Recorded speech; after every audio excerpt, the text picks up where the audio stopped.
All right, no one's here yet, but that's okay. In case you didn't know, I'm BlueMoonMonsoon, or Moony, and today I will be streaming myself reading some of my favorite picture books from when I was a kid. I have a fairly good selection here of what I will be reading today. I have The Front Hall Carpet, my absolute favorite from what I remember, Where the Wild Things Are, Cloudy with a Chance of Meatballs, Daisy Head Maisie by Dr. Seuss, and Green Eggs and Ham by Dr. Seuss. And then I have a stack of other ones if we run out of the things that we are going to be reading today.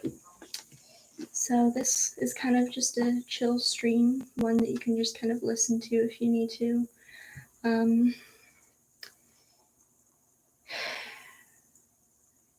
Sorry, I'm really tired. I hope everyone is having a wonderful day. Let's go at, I also got an online soundboard, so I may use that, I may not, I don't know. Please ignore any background noise you may hear. But yeah, let's just go ahead and get started. So I'm going to start with The Front Hall Carpet.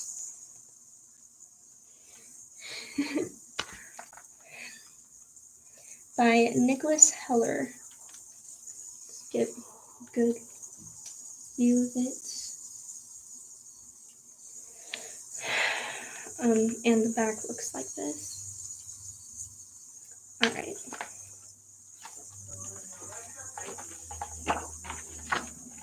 The Front Hall Carpet by Nicholas Heller.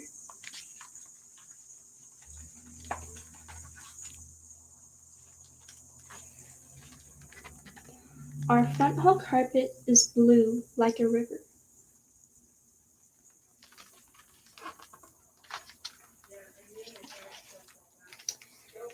Sometimes I go on canoe trips.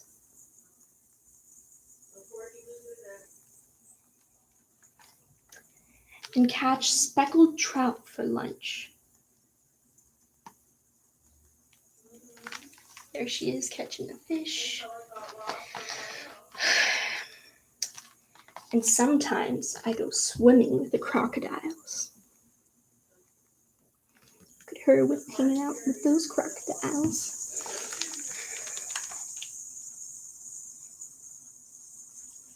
The dining room carpet is as green as a grassy field.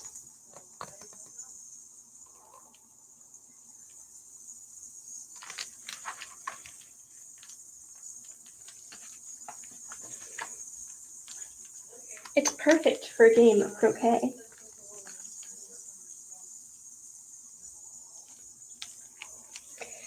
Or a picnic and a nap in the shade of the cherry tree.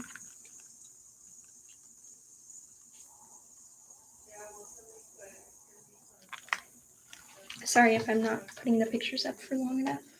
I remember as a kid I used to love to just stare at every single detail of the pictures. Because if you look at them, there's quite a lot there to see.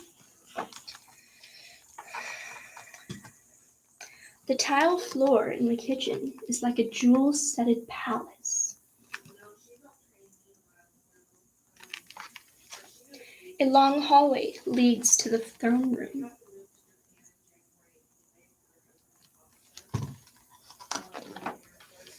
Where I sit and rule my loyal subjects.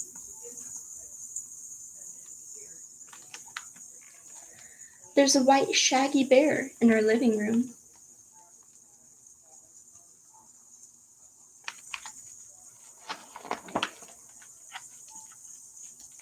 He's my friend, and he lets me ride on his back through the snow.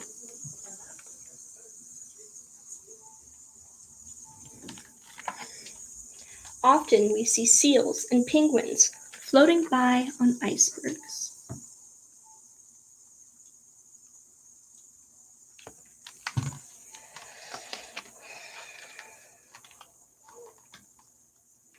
When it gets too cold, we stop and drink hot cocoa, hot tea with an Eskimo.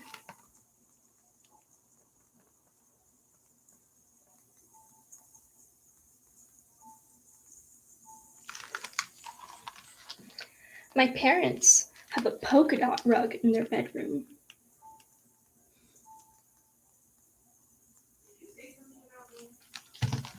I'm streaming right now, Mom. Yes, I'm reading old childhood books that I liked as a child. I'm reading The Front Hall Carpet.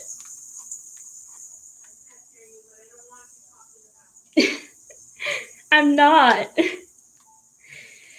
Sorry about that. When I'm wearing red, I only step on the red dots.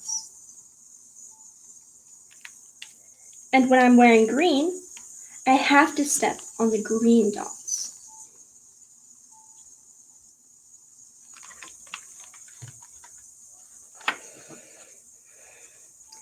But when I have my polka dot pajamas on, I can step wherever I like.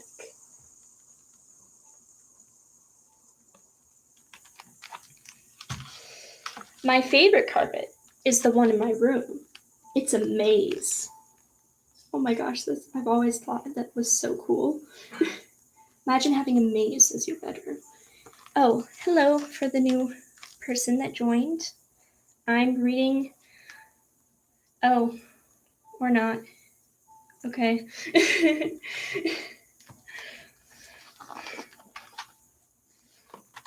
Only I know how it works.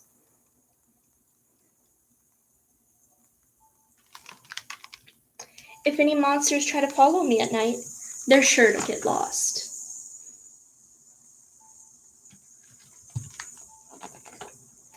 But if you're coming to say goodnight, then perhaps I'll show you the way through.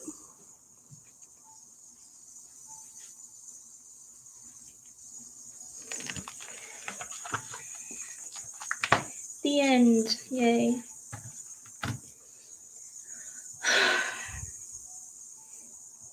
One second.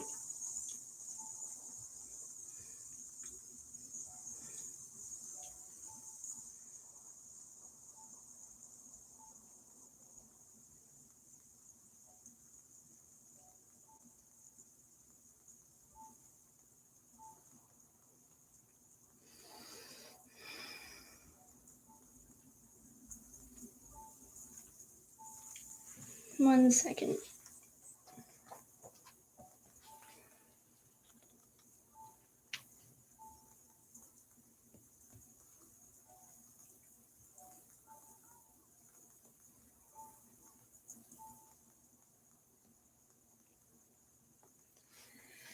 Since no one is watching right now, I'll go ahead and set something up really quick.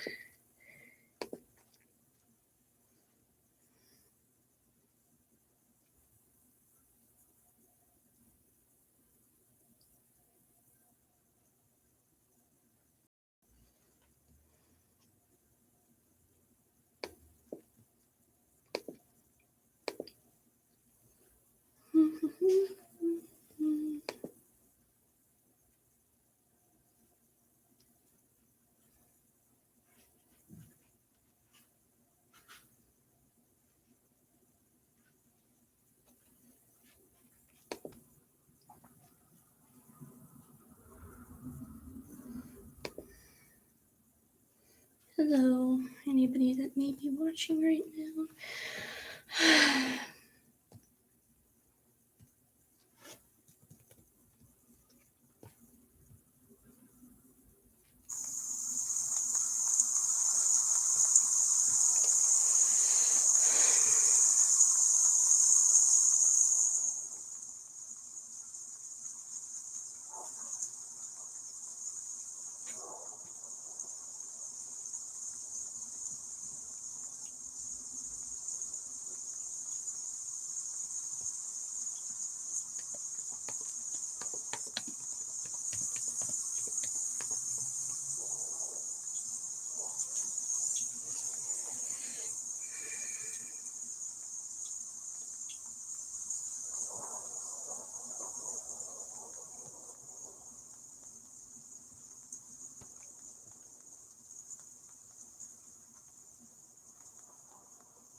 I'm streaming when no one watches. That's okay. No one needs to watch. Anyways, it is interesting. It's quite interesting.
Alright, this is perfect. Yes.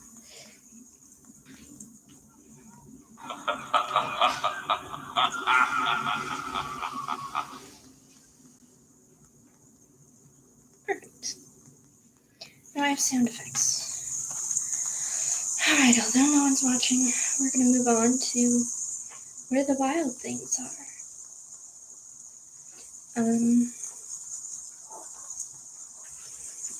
That's what it looks like.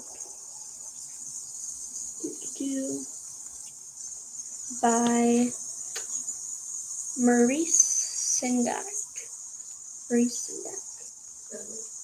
Sedgwick. Okay, sorry, apparently I was wrong. Apparently winner of the Caldecott Medal for the most distinguished picture book of the year.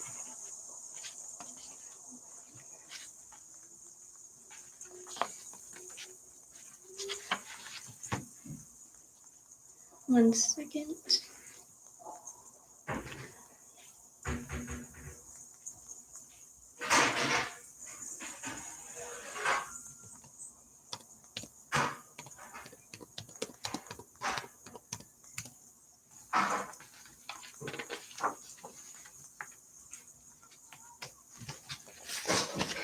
Where the wild things are. Actually, 1 second.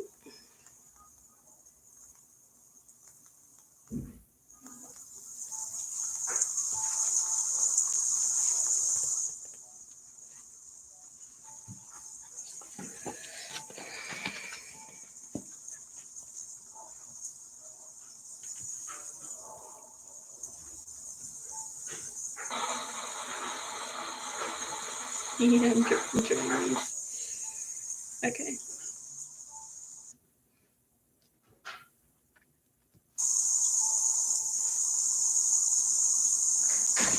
Where the wild things are.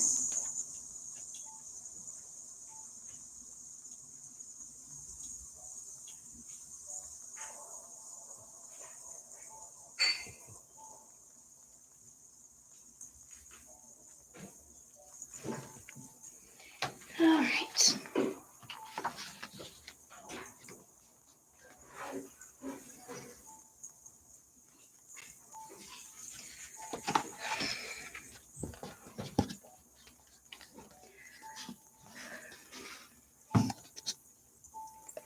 The night Max wore his wolf suit and made mischief of one kind.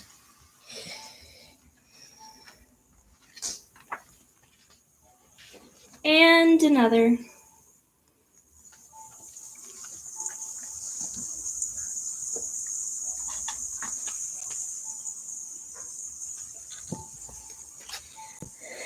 His mother called him Wild Thing, and Max said, "I'll eat you up." So he was sent to bed without eating anything.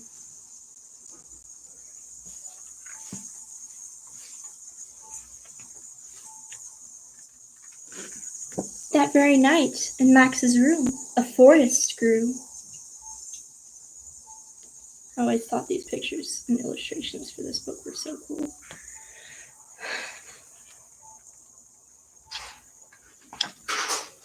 And grew.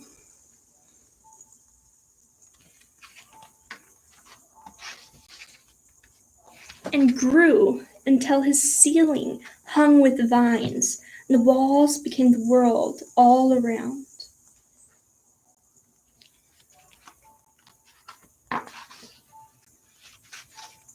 An ocean tumbled by with a private boat for Max, and he sailed off through night and day.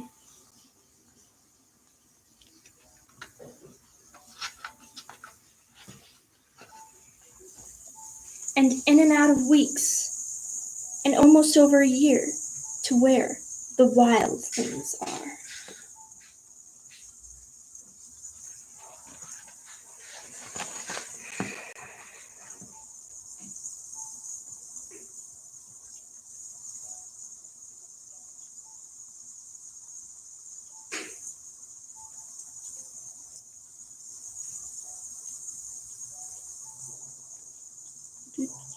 One second.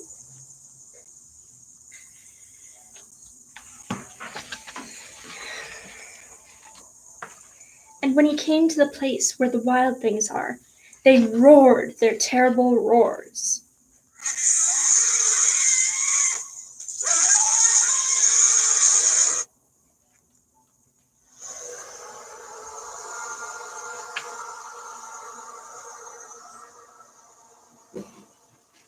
And gnashed their terrible teeth. And rolled their terrible eyes and showed their terrible claws.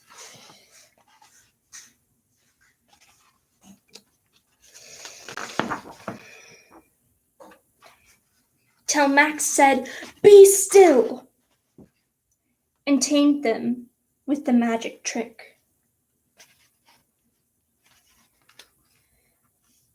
With the magic trick of staring into all their yellow eyes without blinking once, and they were frightened and called him the most wild thing of all. And made him king of all wild things. And now, cried Max, let the wild rumpus start.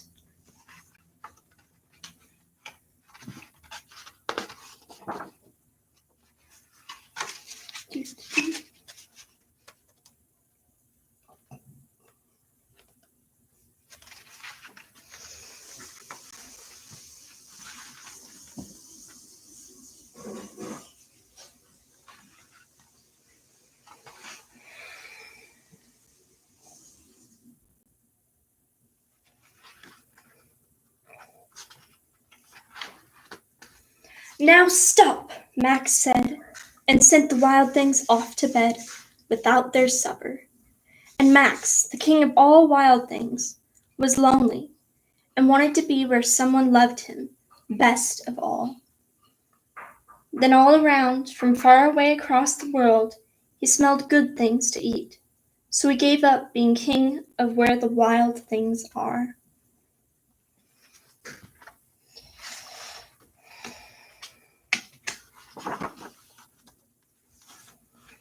But the wild things cried, "Oh, please don't go. We'll eat you up. We love you so." And Max said, "No." The wild things roared their terrible roars.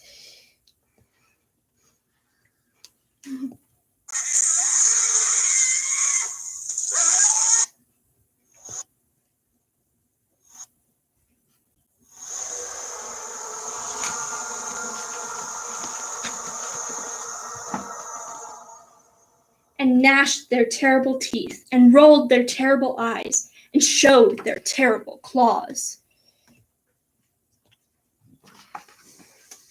But Max stepped onto his private boat and waved goodbye.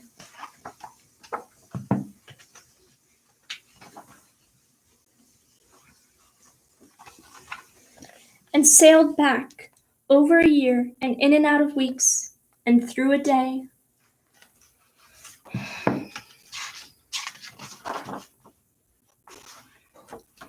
And into the night of his very own room, where he found his supper waiting for him.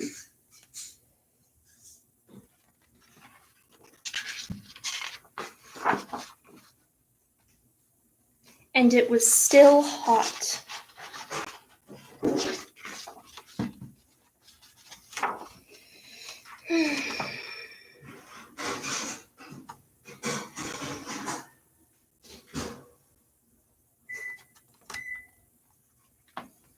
And because this book was so much loved, got a rip in it.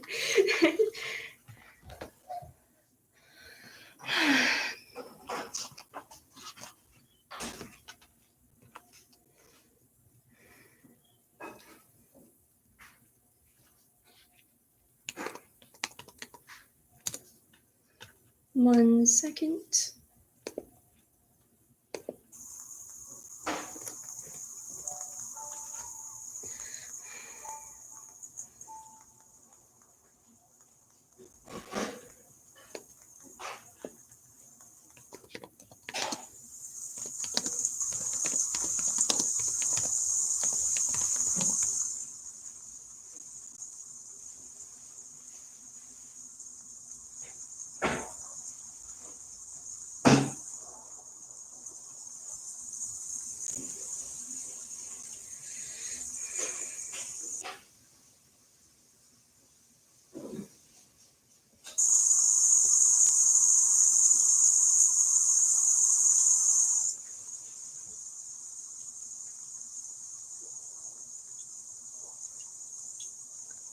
One second, I'm gonna prepare my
Hello. Sorry, I was paused for a second. We are reading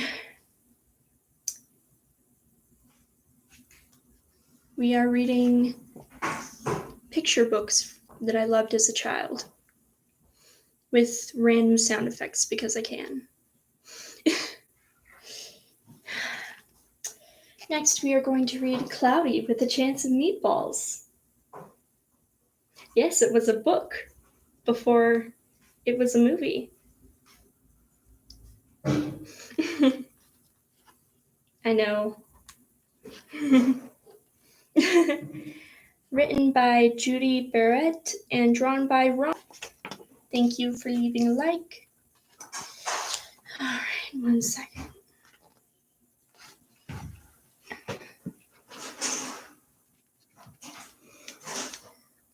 We were all sitting around the big kitchen table. It was Saturday morning, pancake morning.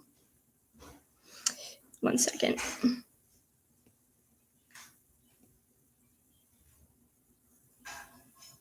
Saturday morning, pancake morning. Mom was squeezing oranges for juice. Henry and I were betting on how many pancakes we each could eat. And Grandpa was doing the flipping. Do. Get a good look at that.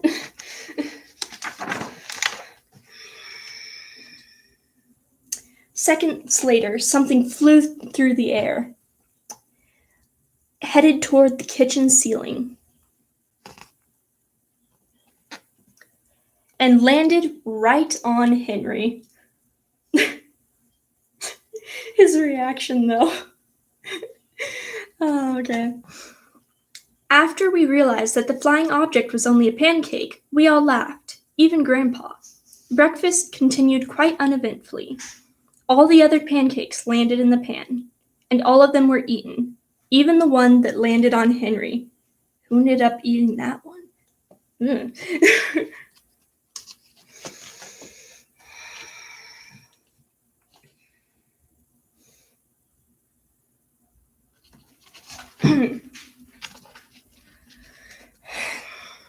That night, touched off by the pancake incident at breakfast, Grandpa told us the best tall-tale bedtime story he'd ever told.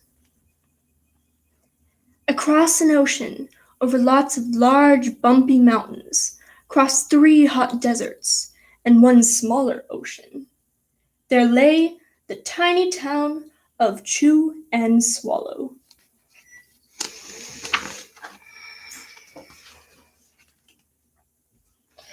In most ways, it was very much like any other tiny town. It had a main street lined with stores, houses with trees and gardens around them, a schoolhouse, about 300 people, and some assorted cats and dogs. I really like the style of art for this one.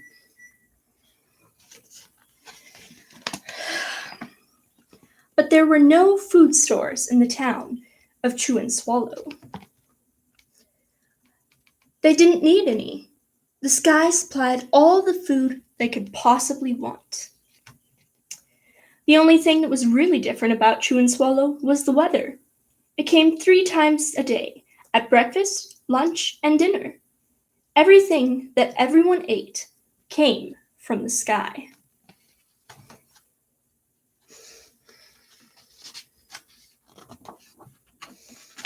Ooh, I gotta get my sound effects ready for this one.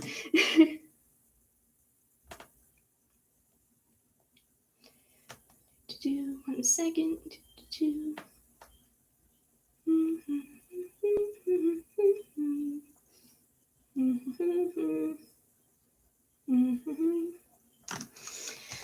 All right. Whatever the weather served, that was what they ate. But it never rained rain. It never snowed snow. And it never blew just wind.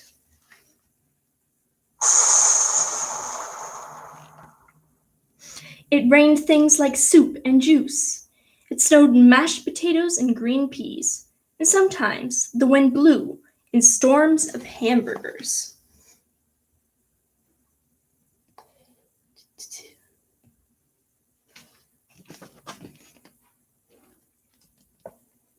It's just such good art. Mm-hmm.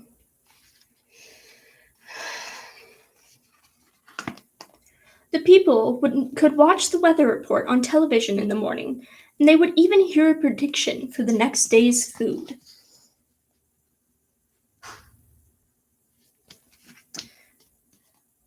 When the town people went outside, they carried their plates, cups, glasses, forks, spoons, knives, and napkins with them. Really? You're supposed to be the moderator.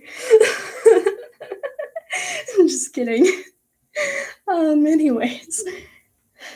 That way they would always be prepared for any kind of weather. If there were leftovers, and there usually were, the people took them home and put them in their refrigerators in case they got hungry between meals.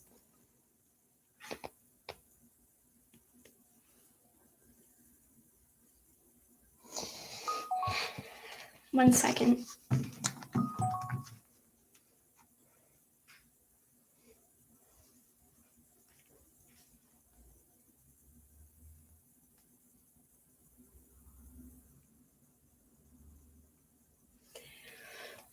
We may have another viewer joining us soon. Is that you, Sophia? If so, hello. Or if it isn't, hi anyways. We're reading picture books that I really liked as a child. So it's just sort of a relaxed stream. And we're in the middle of reading Cloudy with A Chance of Meatballs, which was a book before it was a movie. Yes. Let me continue. The menu varied. By the time they woke up in the morning, breakfast was coming down. After a brief shower of orange juice, low clouds of sunny-side-up eggs moved in, followed by pieces of toast. Butter and jelly sprinkled down for the toast. And most of the time, it rained milk afterwards. One second, I have got the perfect sound effect for this one.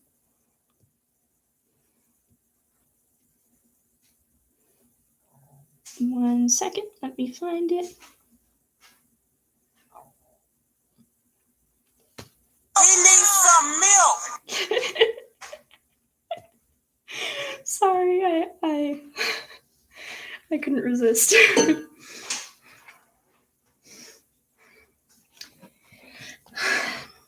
For lunch one day, Frankfurters, already in their roles, blew in from the northwest at about 5 miles an hour. There were mustard clouds nearby. Then the wind shifted to the east and brought in baked beans. A drizzle of soda finished off the meal. Wow, imagine being a picky eater in this town. You would literally have no choice what you could eat. If you didn't like it, you were pretty much screwed. You just starved for the day. Yikes. Oh my gosh, I just noticed in this picture, look at this guy. This one woman's just like, what the heck is wrong with this dude? And this guy's just like, food. Food. Food. Wow, thanks for insulting me. You know, I really appreciate it.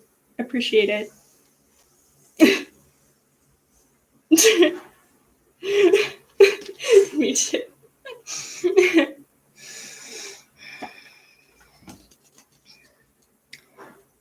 Dinner one night consisted of lamb chops, becoming heavy at times with occasional ketchup. Periods of peas and baked potatoes were followed by gradual clearing, with a wonderful jello setting in the west.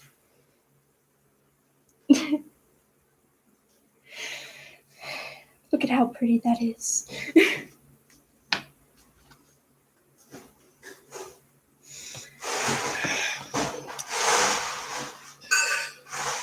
The sanitation department of Chew and Swallow had a rather unusual job for a sanitation department. Please excuse any background noise you may hear. Department. It had to remove the food that fell on the houses and sidewalks and lawns. The workers cleaned things up after every meal and fed all the dogs and cats.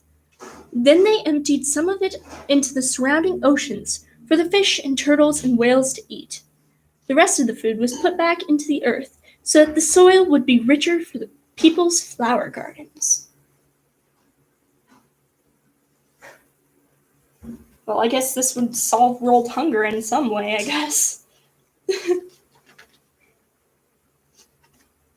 But no, these people were greedy.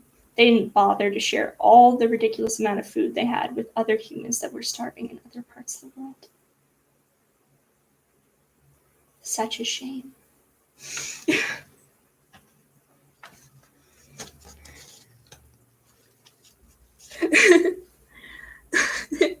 Life for the townspeople was delicious until the weather took a turn for the worse. Do do do do.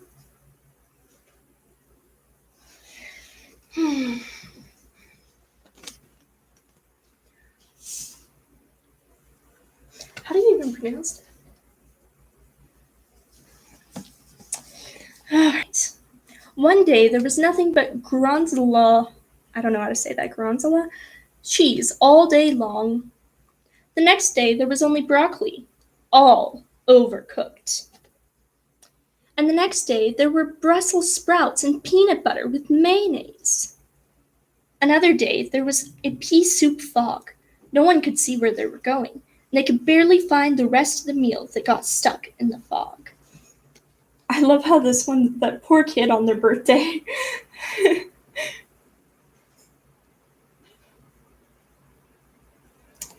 Oh, come on. Oh, you do? Hi.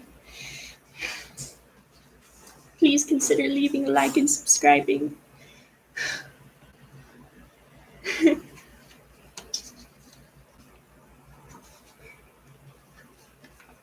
And yes, I don't know how to read that word, but in my defense, it's not a word that I see often, since it apparently is a type of cheese that smells really terribly.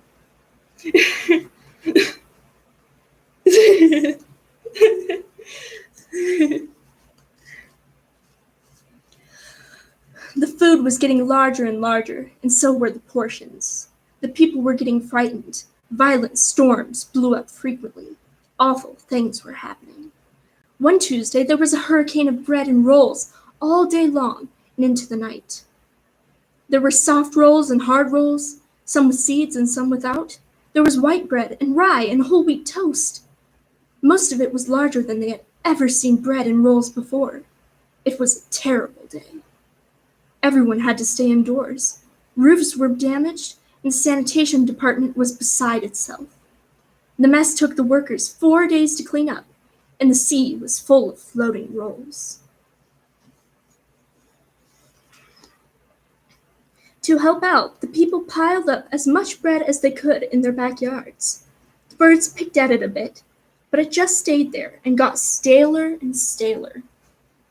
You know what they could do? They could start using it as bricks for their houses. Garanzola. Still a weird word. Ooh, it looks like we have a third viewer. Hello, whoever you may be. We are reading Cloudy with a Chance of Meatballs. I would imagine so. There was a storm of pancakes one morning and a downpour of maple syrup that nearly flooded the town. A huge pancake covered the school.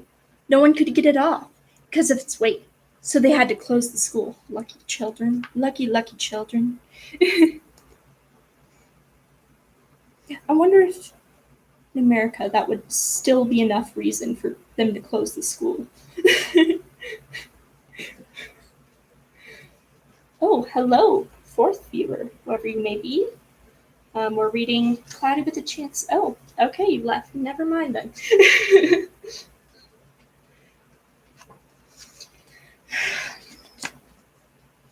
Lunch one day brought 15-inch drifts of cream cheese and jelly sandwiches. Everyone ate themselves sick, and the day ended with a stomach ache. Those poor kids, they just look so sick. Oh my gosh.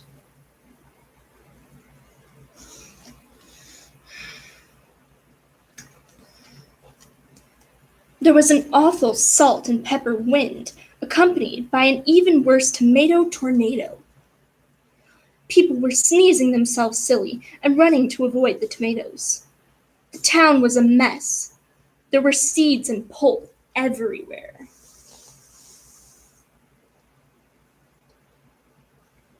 The art for this is really, truly beautiful.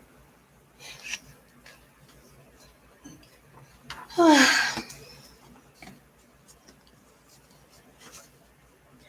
sanitation department gave up. The job was too big. Everyone feared for their lives. They couldn't go outside most of the time. Many houses had been badly damaged by giant meatballs. Stores were boarded up, and there was no more school for the children. Yay!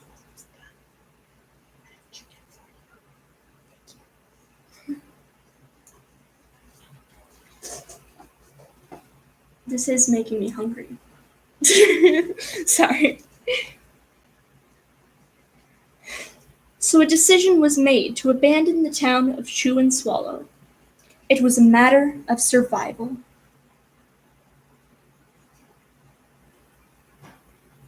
Survival for the fittest.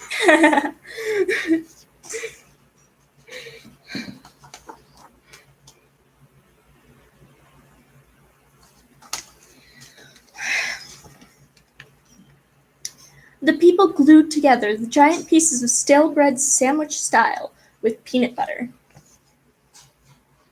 I wonder if that was a very sticky operation. And if they had to make knives and stuff that big just so that they could spread it. Wow.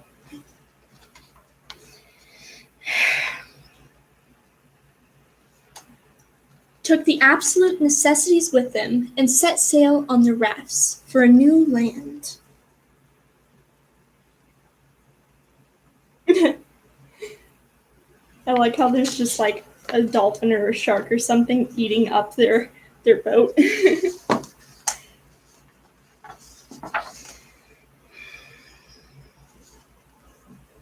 After being afloat for a week, they finally reached a small coastal town which welcomed them.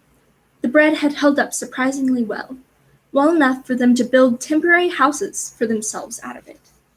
Okay, what I want to know is how birds and other rodents and animals and stuff didn't eat their houses when they made them.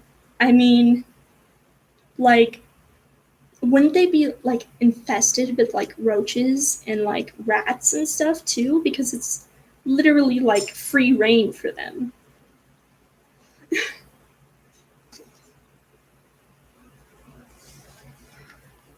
The children began school again, and the adults all tried to find places for themselves in the new land. The biggest change they had to make was getting used to buying food at a supermarket. They found it odd that the food was kept on shelves, packaged in boxes, cans, and bottles. Meat that had to be cooked was kept in large refrigerators. Nothing came down from the sky, except rain and snow. The clouds above their heads were not made of fried eggs. No one ever got hit by a hamburger again.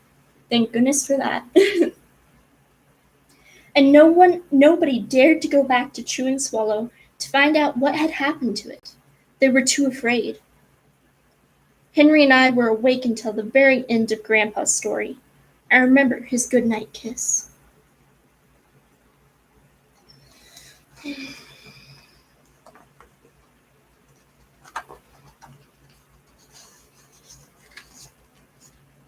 The next morning, we woke up to see snow falling outside our window. We ran downstairs for breakfast and ate it a little faster than usual so we could go sledding with Grandpa. It's funny, but even as we were sledding down the hill, we thought we saw a giant pat of butter at the top. We could almost smell mashed potatoes.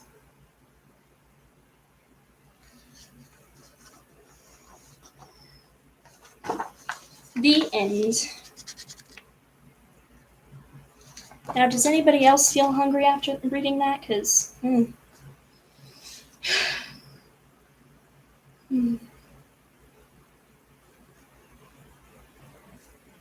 Anyone up for some more reading childhood books? Because I got some Dr. Seuss. No, you don't want to read? You don't want to hear some more? No. Okay then. I guess I'll just read to myself then.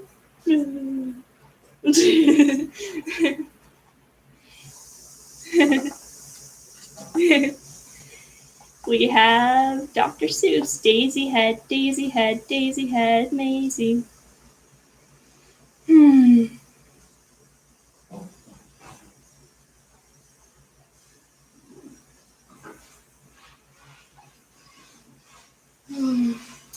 Get ready for a lot of rhyming. Daisy Head Maisie by Dr. Seuss.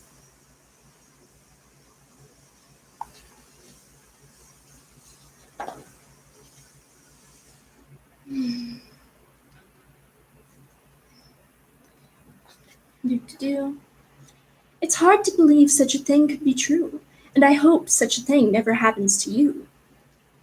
But it happened, they say, to poor Maisie McGrew, and it happened like this.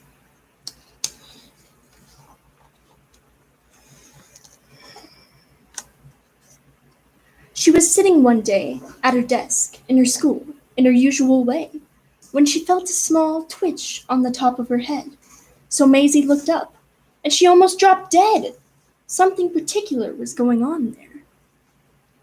A daisy was sprouting right out of her hair.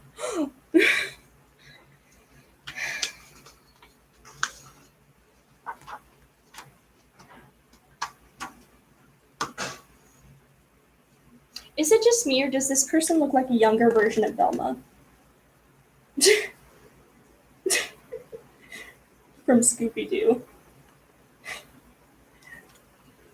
Don't they look like a younger version of Velma from Scooby-Doo? I don't know if that's just me, but...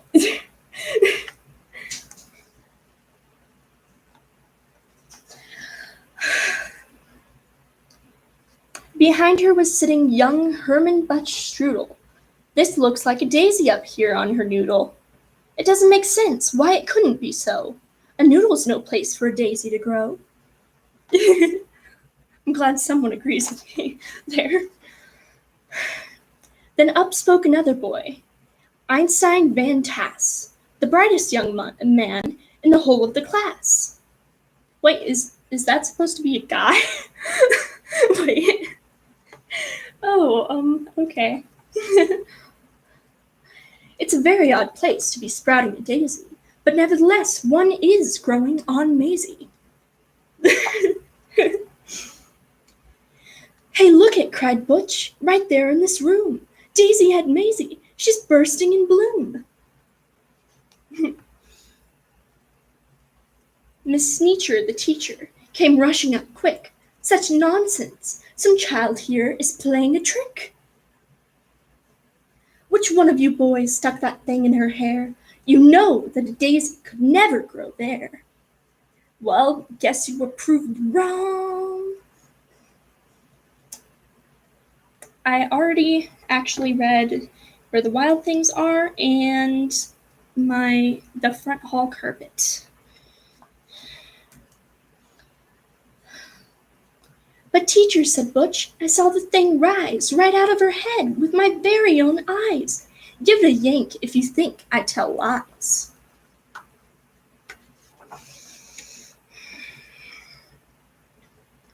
But Miss Sneecher had heard quite enough of this talk. Maisie, hold still. Let me get at that stalk. Ouch. Oh, that's what an actual next word is. Okay. Ouch, hollered Maisie. Quit yanking, Butch said. You're giving her pains. I'll bet those roots go way down to in her brains.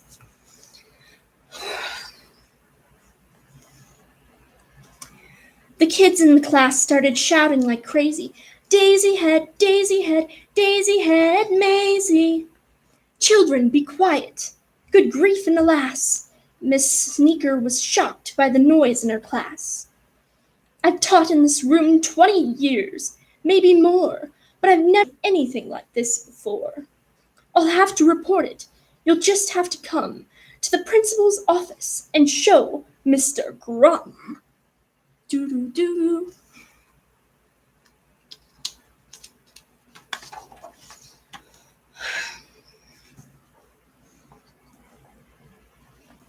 Now the principal, good Mr. Gregory Grum, was a very wise man, just as smart as they come. He knew more than anyone else in this nation about long division and multiplication. That's good for him.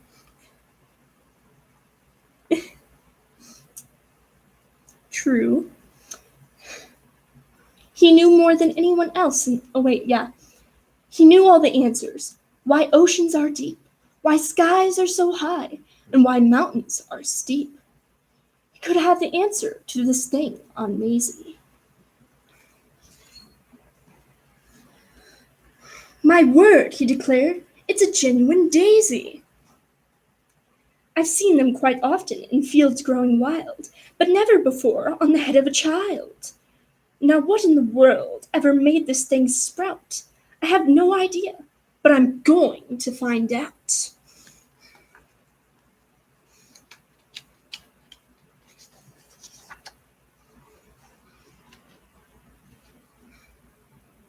I don't know why, but just how he looks seems so familiar to me, and I don't know why.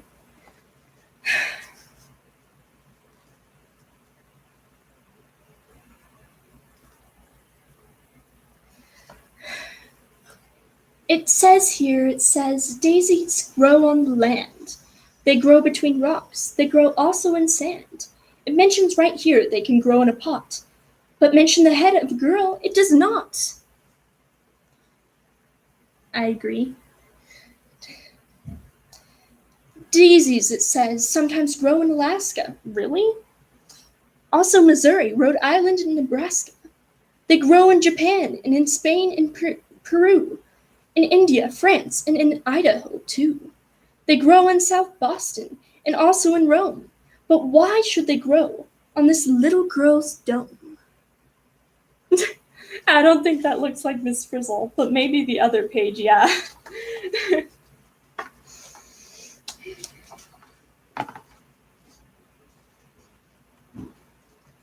Say, look it, said Maisie. That poor flower probably got really exhausted of hearing everyone rhyme and just is like, I'm gonna head out and go and just die.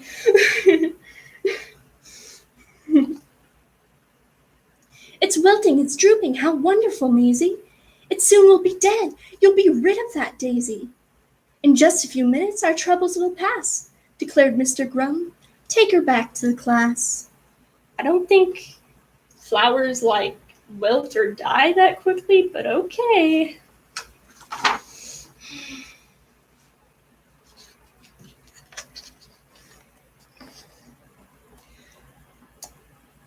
Then the principal saw a most terrible sight. The daisy was dying, and that was all right. But that daisy was part of poor Maisie McGrew, and Maisie was starting to wilt away too.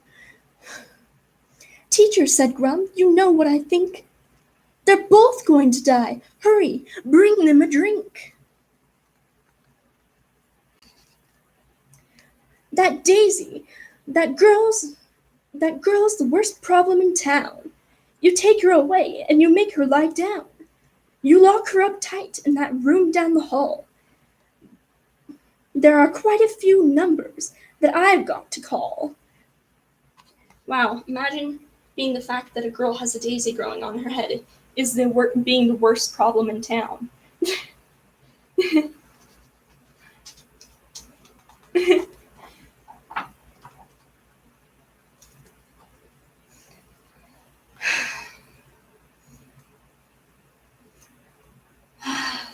My brain is...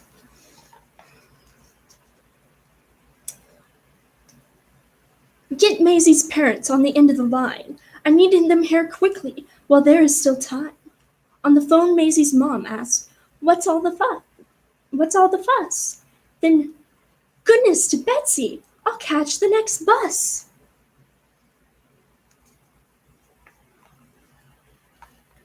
A call to the shoe store reached Mr. McGrew. He answered while holding a customer's shoe. Yes, this is... Oh no! I really must go. That guy looks like he's just not having any of his crap. Honestly.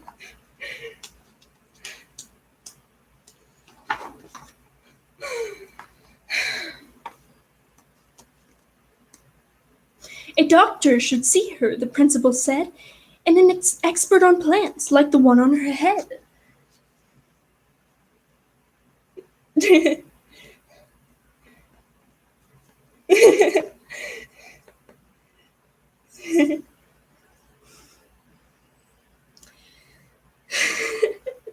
Sorry. Okay. So I called Dr. Eisenbart, who said, What a trick! My stethoscope's packed. I'll be there in a tick. Wait, Doc, said the patient.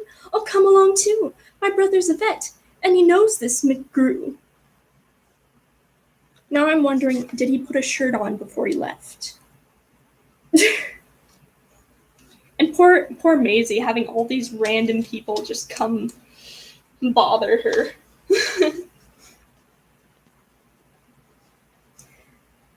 When he heard, Finch the florist grabbed for his shears. I'll be there just as soon as my truck can shift gears.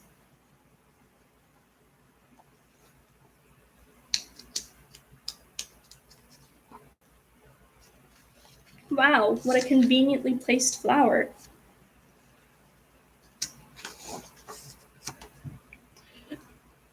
Excuse me. Meanwhile, poor Maisie lay down on the couch. The daisy slumped down on its leaves in a slouch. But the window was open because it was warm, and the sweet-smelling daisy attracted a swarm of bees. Ah! Bzzz. I don't know. Bees! Bees! Me when I see bees. Oh, gosh. But seriously, though, what a conveniently placed... Oh, I guess not. I guess that was what she... Maybe.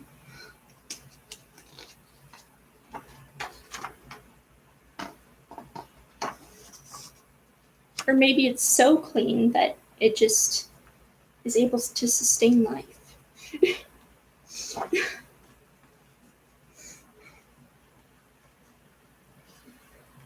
The faster she ran, the faster they flew. So Maisie kept running. What else could she do? I don't know, stop.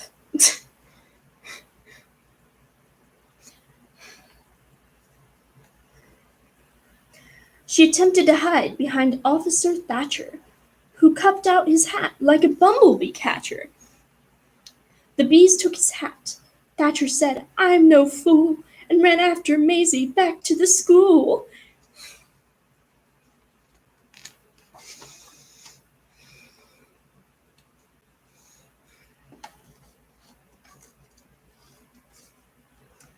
Principal Grum didn't know what to do. It's worse, cried Miss Sneecher, much worse than we feared. The Daisy and Maisie have both disappeared. Behind her came charging Mr. McGrew, chased by a customer, chasing his shoe. Finch the florist, Dr. Eisenbart, too. Dr. Eisenbart's patient, and Miss McGrew.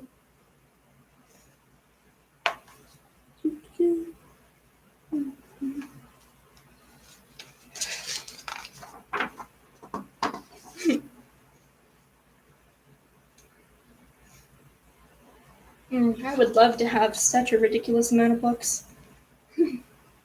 Although I would probably take better care of them than to stack them like that. Then through the window with Officer Thatcher, who slammed the pane shut so the thieves couldn't catch her, so the bees couldn't catch her. Oh, that would be more interesting if it was thieves.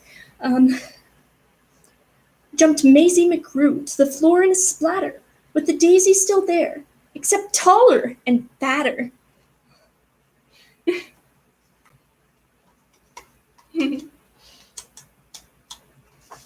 No bet, I guess.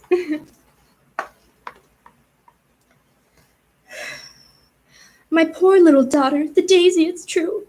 I'm going to faint, cried Miss McGrew. Tut, tut, said the florist, there's no need for tears, just because there's a daisy between her two ears. I'll snip it right off with my sharp pruning shears. She's my patient, don't touch her. You must stand apart. We have to have room, said Doc Eisenbart. I think that Maisie and her plant could help me get a research grant. Wow, that's pretty selfish.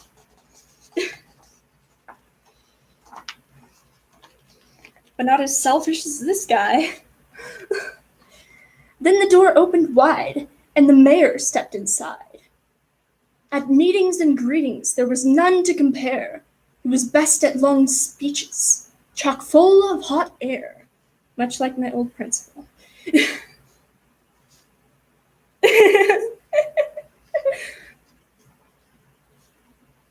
I promise, my friends, that if I'm re-elected, that daisy on Maisie will be disconnected. The law of our fathers is simple and sound. Daisies belong and should stay on the ground. The rest are illegal. We'll bar them from town.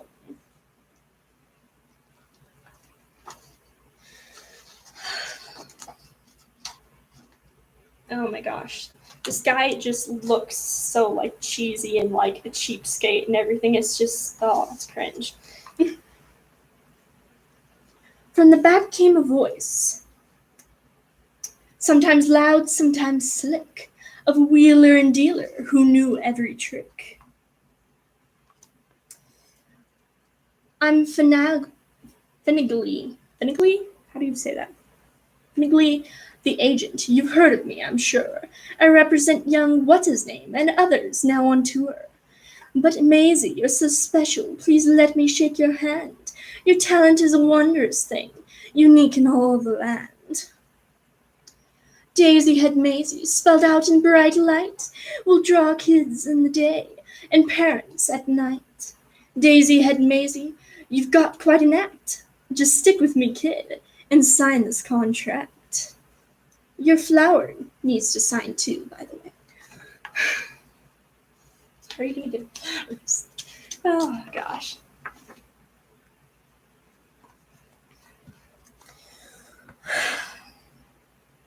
Her mother said, Maisie, don't be a fool. And the principal begged her not to leave school. But Maisie didn't stop to blink. She signed her name in think-proof ink. And the daisy signed too. Daisy Head fever was gripping the nation. It had quickly become a worldwide sensation.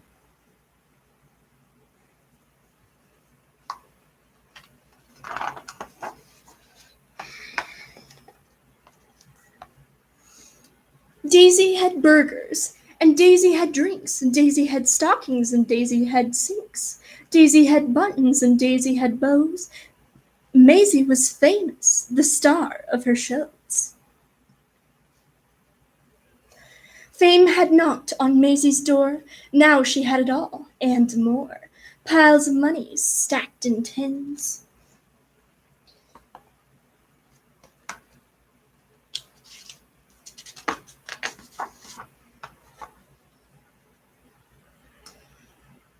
But what is money without friends? A dream had led her far astray.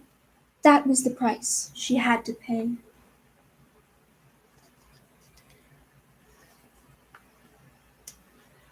Maisie McGrew ran night and day, nowhere to go, nowhere to stay, because she was sure that everyone must have written her off in total disgust. Over and over again in her head, these were the words that poor Maisie said. I can never go home. Nobody loves me. Nobody loves me. Nobody loves me.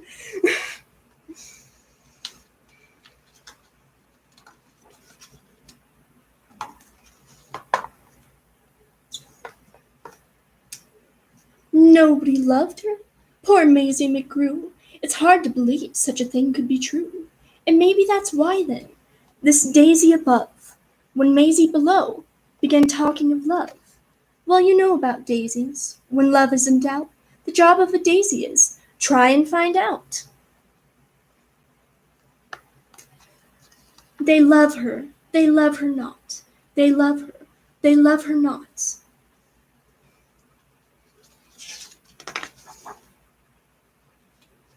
Don't worry, Maisie. They love you. They love me!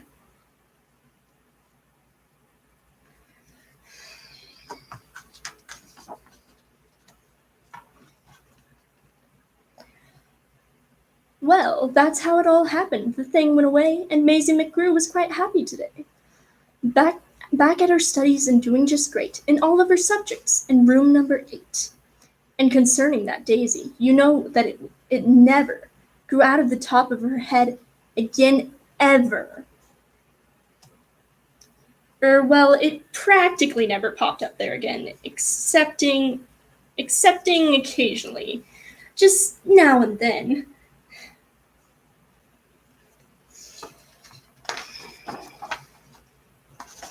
And after all, I'm getting used to it. The end. I'm getting kind of sick of reading children's books out loud. So.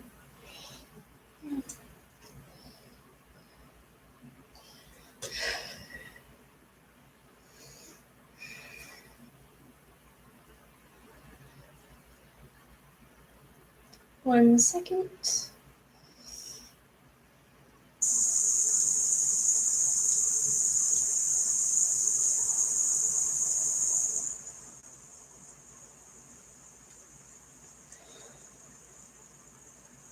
Let's transition to something else really quick, just a little bit longer until like 7.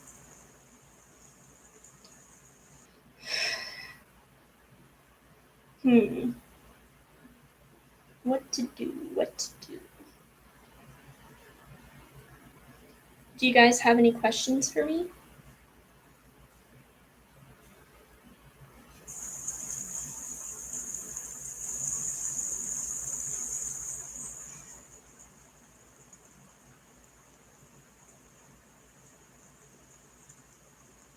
Any ones I don't like as far as favorite foods?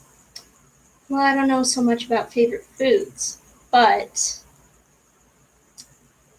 you know what I really, really dislike? The color yellow. For multiple reasons. One, I just think it's an ugly color. No offense to anyone that likes it. 2, I kind of associate it with like madness and instability mentally, because they're of 2 books. And one of those books isn't really a book, it's like a short story that was written like in the 19 or 1800s, and it's called The Yellow Wallpaper, and it's, spoiler alert, it's about this this woman that is basically trapped in this like holiday home by her husband, who's supposedly a doctor, and she's basically trapped in this room with like this ugly, peeling, hideous wallpaper that is yellow, and like confined to bed most of the time, and like her husband's like, no, you can't write, you can't do anything, just lay there. Right? And so she slowly starts to go insane and like see a woman in the wallpaper trapped like her, and by the end of it she is just raving mad. She's crawling on the floor like an animal. It's just crazy. So that's one of the reasons, literally, that I associate the color yellow with madness. The other one is there's this really good book series that I like called the 13th Reality series. And one of the sort of villains, one of the characters, Mistress Jane, she has this absolute obsession with the color yellow. And spoiler alert again, the reason for that is apparently that her husband that she was married to absolutely adored the color yellow, and he always wished that she had blonde hair and everything. He just loved the color yellow, right? And so her husband, from a mission in the society that is in the book, dies a very gruesome, terrible death, And so she is driven insane by that fact and always wears the color yellow and is just almost sort of driven crazy by his death. And she associates that with the color yellow.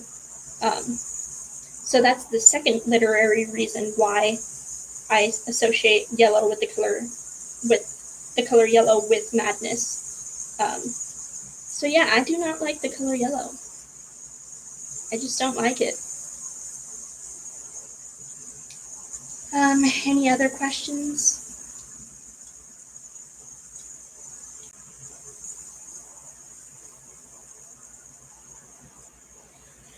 Oh.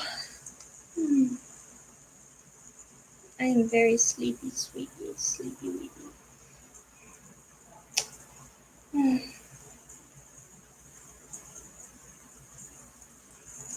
I don't know what color I would be. And my favorite color is blue, though. Specifically sky blue.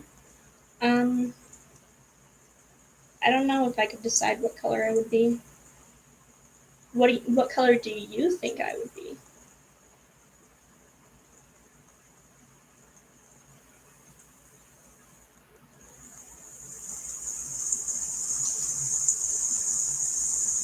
Also, 1 second.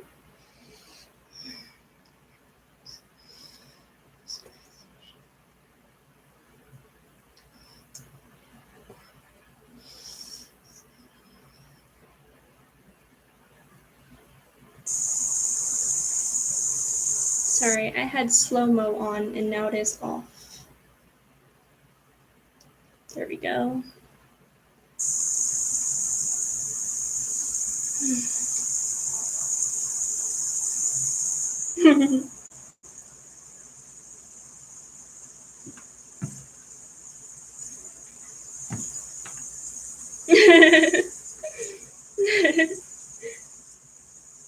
Are you Dobby? Has Master given you a sock?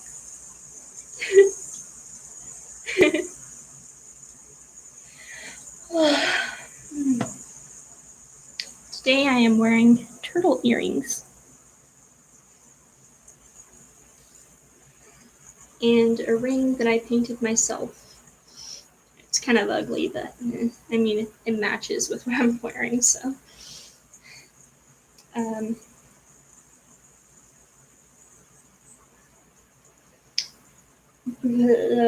I had both of my college classes today, and they both went pretty well. I'm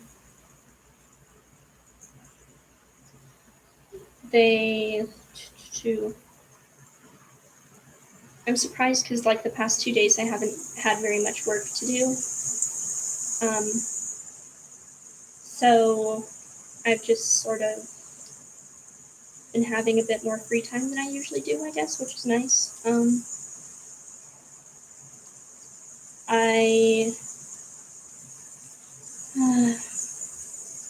What else is going on with my life?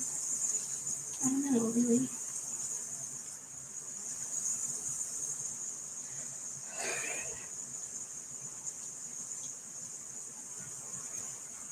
One second.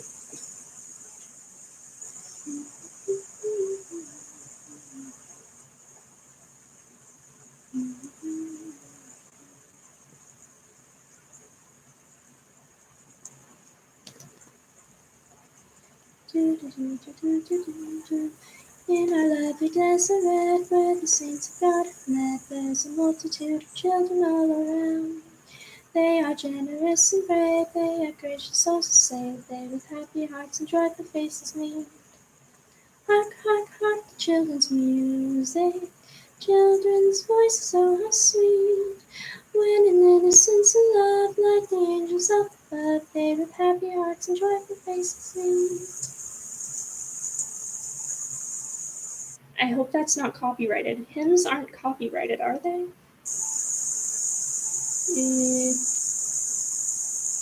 I hope not. I hope hymns aren't copyrighted.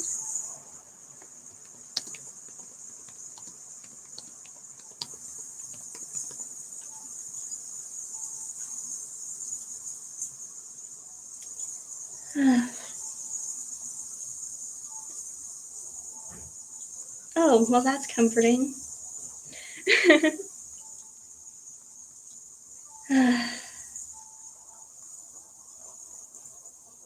You know what? I will be right back. 1 second.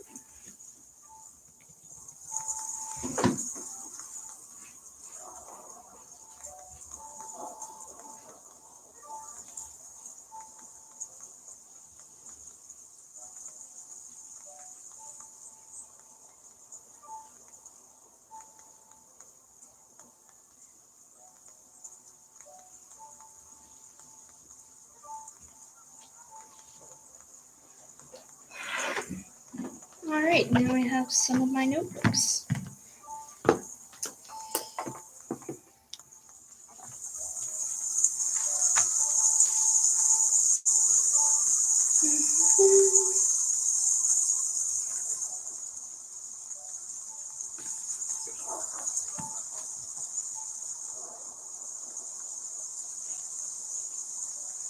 I have a rap here that I wrote like a way long time ago. And that's really dark that I could read.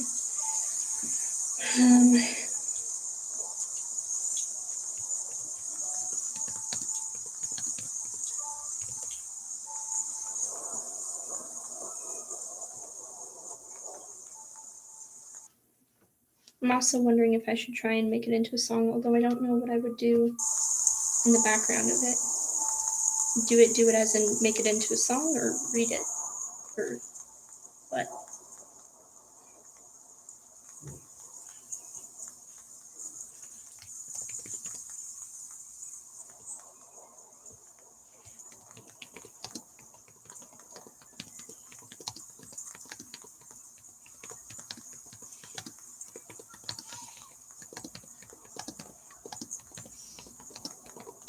Please ignore any background noise you hear.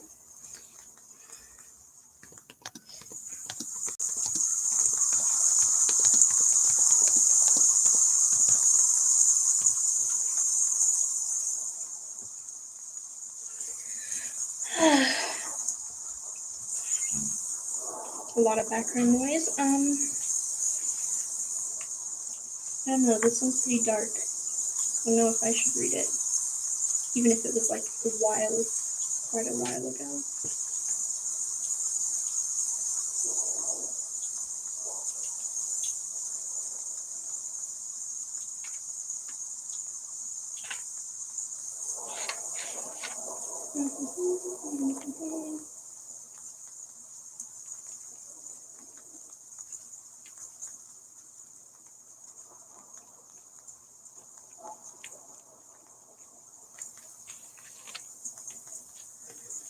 Should I or should I not? 1 second.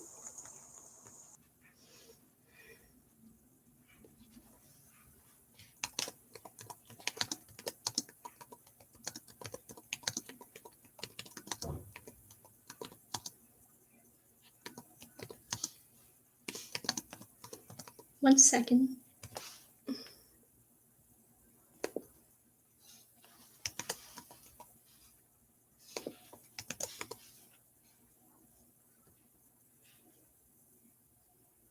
Let's get a poll going.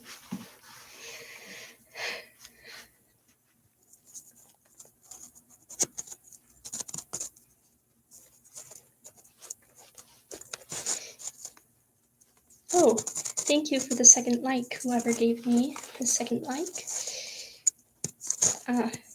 Computers being difficult.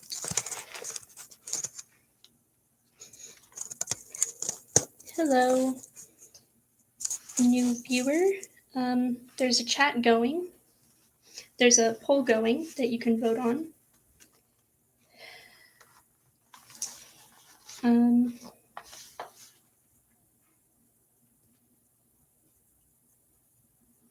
I'll be ending that poll in, let's say, like 30 seconds.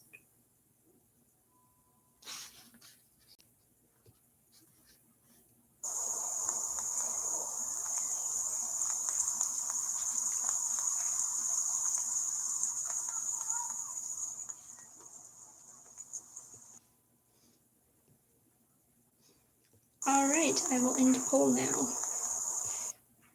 I hate how it always cuts out the music. So 100% of it was yes. So, although I'm pretty sure only one person actually voted, so. Alright, well, this sort of rap that I wrote quite a while ago. It's very dark, and no need to worry about the contents of it because I wrote this like years ago when I was having difficulties. I'm nervous to read this. I don't know if it's going to be a problem.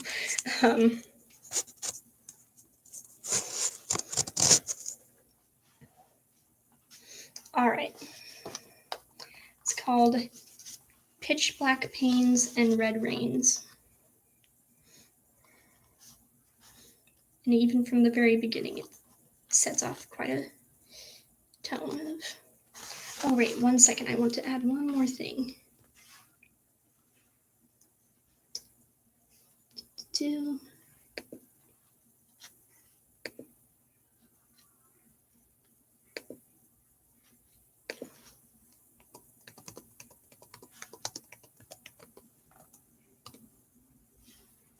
I want to add a sound effect for it really quick.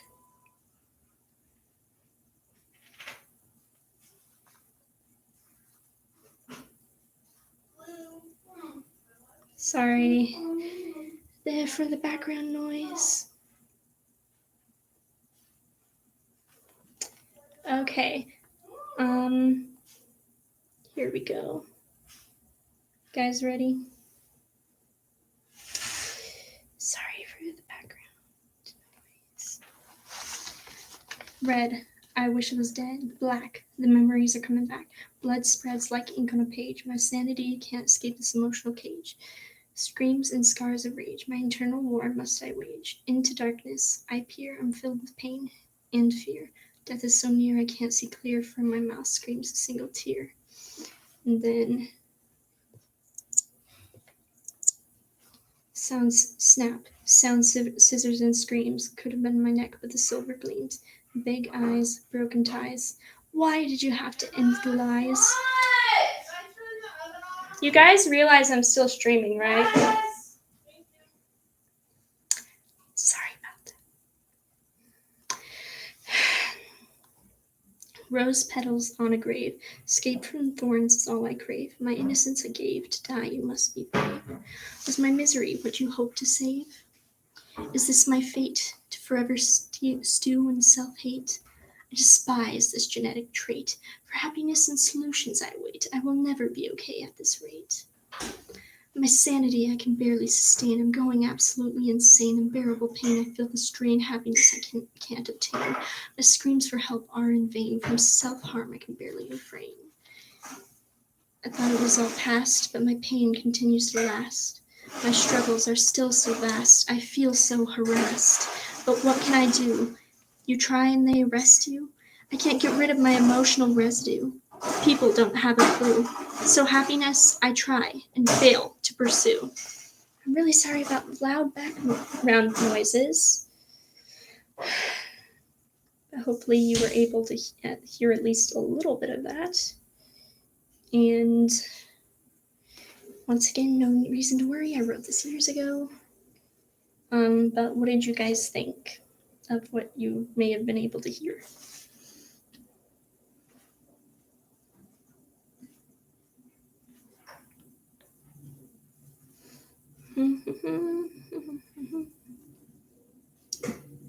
Do any other? Oh, okay, good. Did you guys like it though? And it was interesting, yes. Good to know. Good to know. Yes. Oh, ignore those. I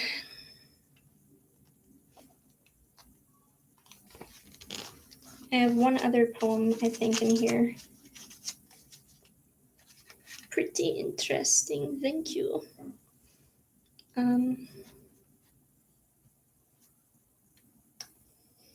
Oh, it's 7 o'clock, so it may be time for me to end stream.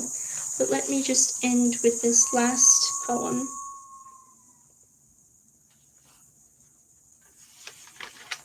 One second, I feel like I'm gonna sneeze.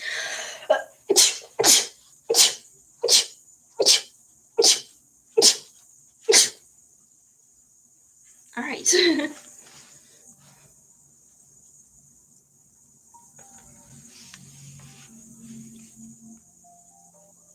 Thank you. Let's end with this last poem. 1 second.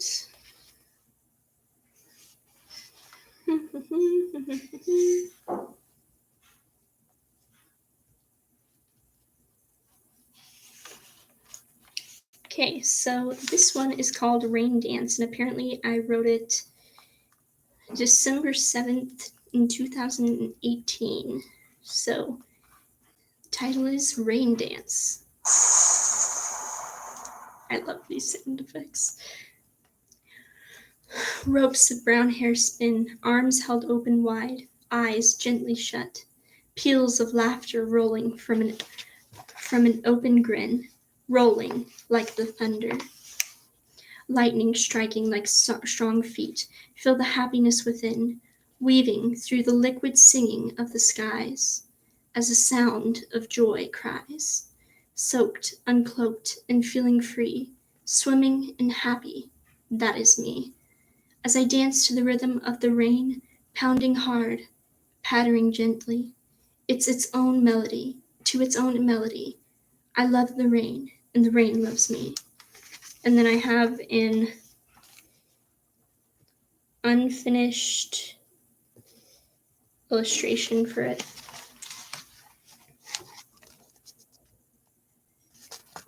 Jeez.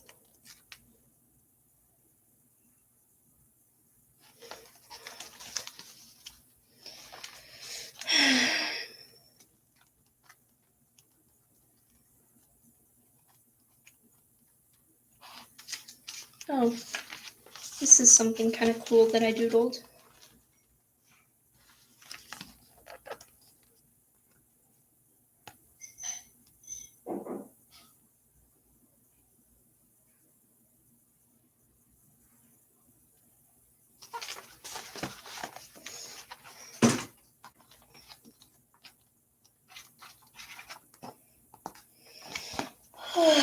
All right.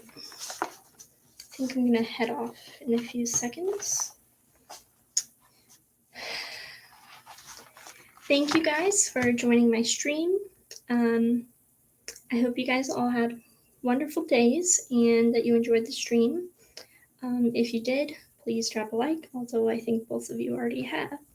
And if you're not subscribed, please go ahead and do that. Don't know if I have any last thoughts to say.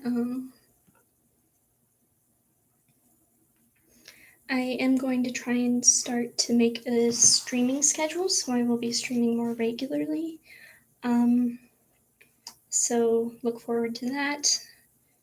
Please consider sharing my channel with some of your friends or people you know. thank you. I'm Blue Moon Monsoon, or Moony, and I wish you would do. Bye. Bye, chat.